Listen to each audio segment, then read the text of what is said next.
कशा अगदी मजेत. मी पण मजेत. तर मस्त आज बघू शकता, आज मी एकदम एकदम वेगळ्या पद्धतीचं पिठलं बनवलं आहे. नेहमी एकच पिठलं खाऊन बोर होता, त्याच्यामुळे मी आज काही नवीन वेगळं बनवलं आहे. मस्त गावठी तूप लावून टाकलेली भाकरी, मिरची, मस्त स्प्राऊट आहे, कांदा आहे. चला तर मग झटपट वेळ न वाया घालवता रेसिपी पाहून घेऊ. आणि हा पोळीचा काला बनवलेला आहे मस्त. बघू शकता किती छान गावठी कॉम्बिनेशन आहे पावसाळ्याचं. चला तर मग आता वेळ न वाया घालवता झटपट आपण रेसिपी पाहून घेऊया. बघू शकता किती सुंदर हे पिठलं बनवलेलं आहे. हे वेगळ्या पद्धतीचं आहे. तर कढई ठेवलेली आहे. कढईमध्ये आता आपण सर्वप्रथम तेल टाकून घ्यायचं आहे.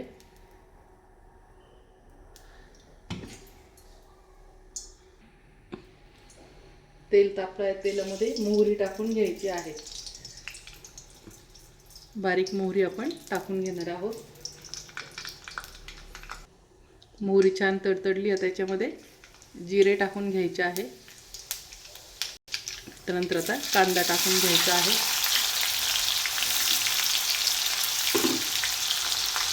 इथे मी लसूण टाकून घेत आहे. लसूण कुटून घेतलेला आहे. बघू शकता लसूण थोडा जास्तच घ्यायचा आहे. या रेसिपीला खूप छान लागते.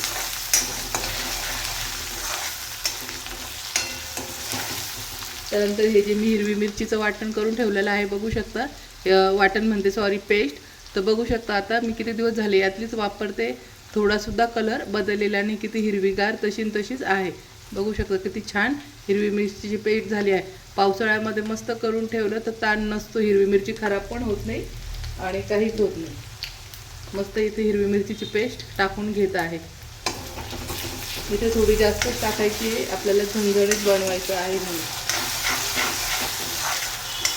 गॅस आता बारीक करून घ्यायचा आहे. ही हिरवी मिरचीची पेस्ट जे माझे जुने फॉलोवर्स आहे तर त्यांना तर माहिती, पण जे नवीन असतील तर त्यांना लिंक सापडली तर ठीक आहे, किंवा मला सांगा, मी तुम्हाला कमेंटमध्ये लिंक पाठवून देणार. बघू शकता किती हिरवीगार आहे. हे छान आता परतून घ्यायचं आहे. त्यानंतर आता इथे हळद टाकून घ्यायची आहे. आता इथे मी हळद टाकून घेत आहे.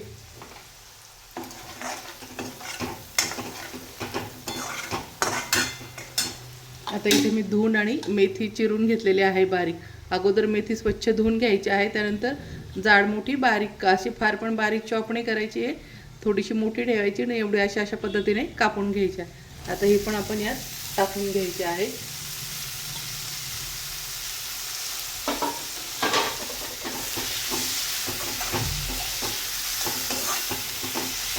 आता छान परतून घेऊया. मेथी 1 मिनिटात लगेच खाली बसून जाते आणि लगेच शिजला पण जाते.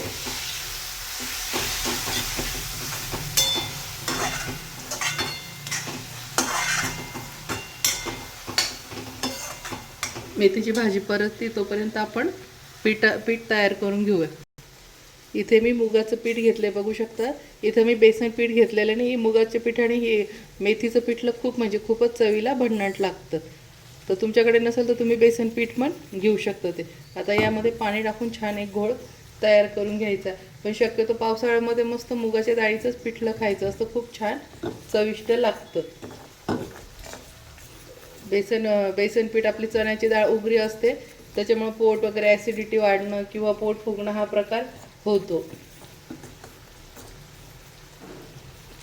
पाणी टाकून एकदम पातळ घोळ अशा पद्धतीने आपण आता करून घ्यायचं आहे. अशा पद्धतीने मी हे पीठ आता कालून घेतलं. आता आपण बेसनामध्ये, चला तर मग आता आपण हे बेसन कालून घ्यायचं आहे. याच्यामध्ये मेथीमध्ये बघू शकता किती छान कलर आत्ताच आलेला आहे. शिजल्यानंतर तर किती छान वाटेल. आता इथे आपण अजून थोडं पाणी टाकून घ्यायचं आहे. आपल्याला जेवढं पाणी लागतं तेवढं आपण करून घ्यायचं. हे बेसन थोडं पातळच खूप छान वाटतं. आता यामध्ये मीठ टाकून घ्यायचं आहे. चवीप्रमाणे मीठ टाकून घ्यायचं. आता गॅस इथे मोठा करायचा आहे आणि छान चमच्याने ढवळून घ्यायचं आहे. आणि हे 5 ते 10 मिनटं छान शिजू द्यायचं आहे. म्हणजे मुगाची डाळ खूप छान याच्यामध्ये शिजल्या जाते.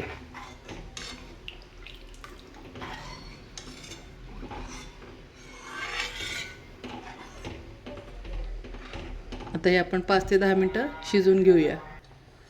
पिठले अधूनमधून हलवत राहायचं, नाही तर गोळा तयार होईल. मध्ये मध्ये मिक्स करून घ्यायचं आहे.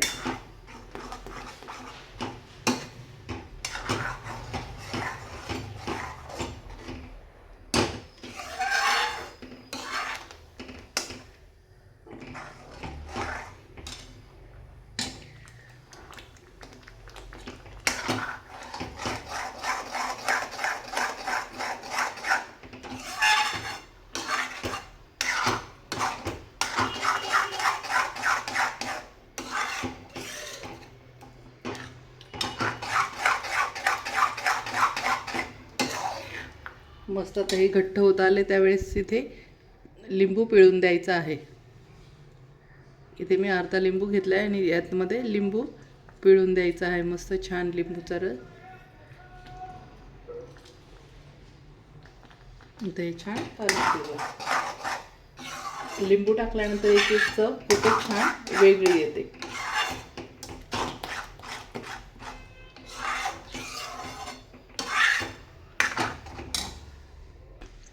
मस्त आता आपलं पिठलं छान झालं आहे. इथे मी गावठी तूप 1 चमचा टाकून घेत आहे.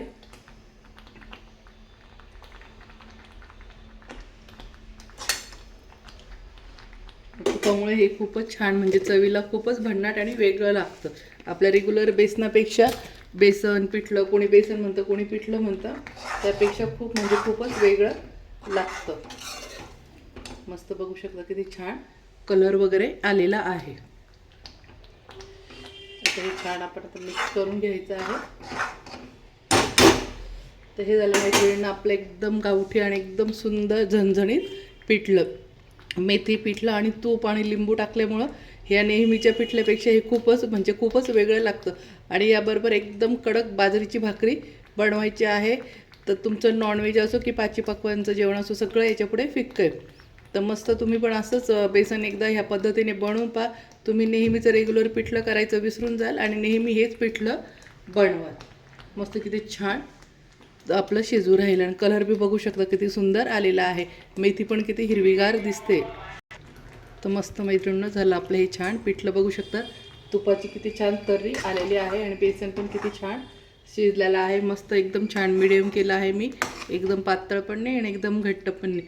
आता तर चला तर मग मस्त गरमागरम पिठलं, बाजरीची भाकरी आणि भात घ्या आणि मस्त हिरवी मिरची आणि कांदा, मस्त त्याचं कॉम्बिनेशन करा आणि छान खाऊन घ्यायचं आहे. बघू शकता किती मस्त पिठलं झालेलं आहे आपलं.